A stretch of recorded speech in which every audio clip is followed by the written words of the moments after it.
Now that we're alone, let me cut to the heart of the matter. You are skilled in manipulating the elements, and not just a single element, but multiple. Is that correct? Paimon knew that you were hinting at something from the moment we met. You've known all along. That's right. If the other contenders were to catch wind of your elemental abilities, let's just say it would cause some unwanted misunderstandings.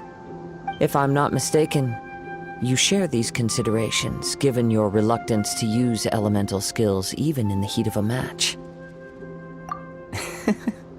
When I talk about that which I see or hear in you, this is not poetic symbolism at play. I mean these things in the truest sense possible. Since a young age, I have been attuned to the tidings of nature.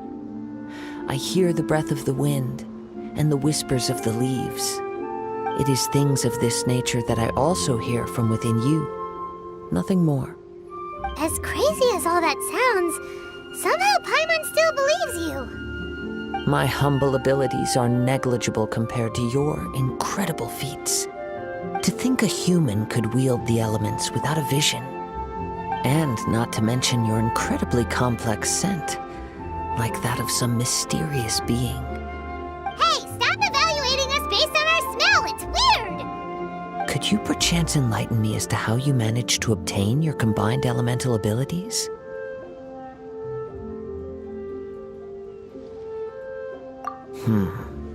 Extraordinary. So then, might I be so bold as to inquire how exactly it is that you learned to channel elemental energy and even wield it in combat?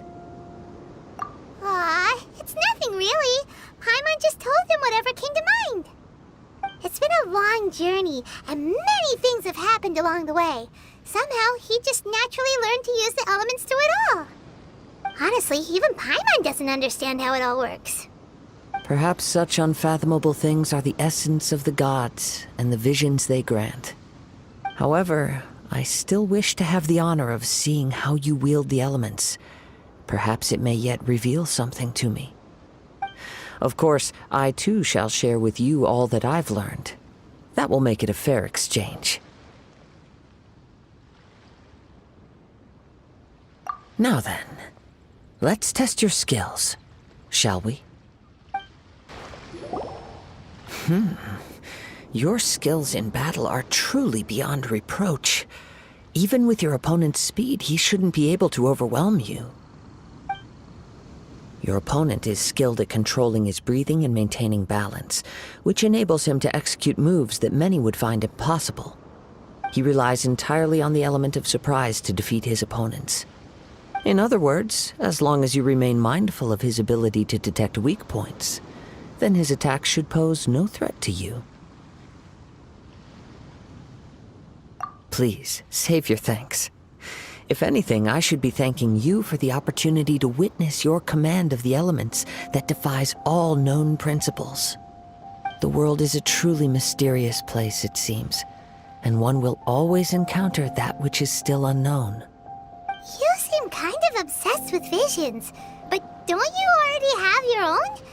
Why are you so intent on exploring the connection between visions and the elements? I desire to know what meaning visions have to the gods, and what influences the gods' decision to grant humans these visions. My apologies. You must be completely in the dark regarding such matters. For allowing me the honor of witnessing your mystical ways, I am willing to answer any questions you may have regarding Inazuma.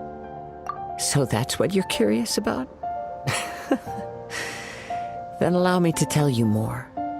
As you well know, a vision hunt decree is currently underway in Inazuma. Visions are a gift bestowed by the divine. People that have accepted this gift are now having their visions confiscated inexplicably.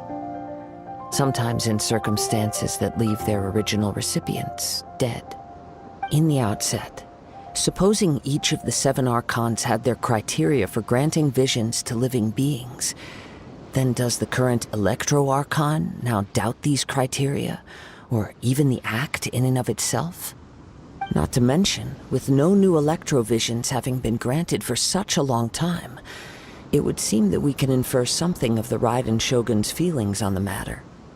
She sounds less like an Archon and more like a tyrant. As far as I know, she is an Archon that pursues eternity. She will relentlessly carry out her will with no regard to what others may think or feel. Liyue's contracts are meant to benefit all who reside within Liyue. But what does Inazuma's pursuit of eternity bring to its people? It goes without saying that the people locked within Inazuma do not fare well these days. Sounds a lot like something the god you encountered in the beginning would do. Oh? Have you encountered the Electro Archon before? With time, we will change. But the Shogun will remain the same. If you wish to find her, she will forever be there. There will come a day when I too shall wish to understand the answers to eternity from her. Ah, the time for your match is approaching. Oh, right! We got so distracted talking about Inazuma that Paimon forgot all about the tournament! If you have no other matters to attend to, then we can return together. Very well, let's go. I wish to see who will obtain the vision.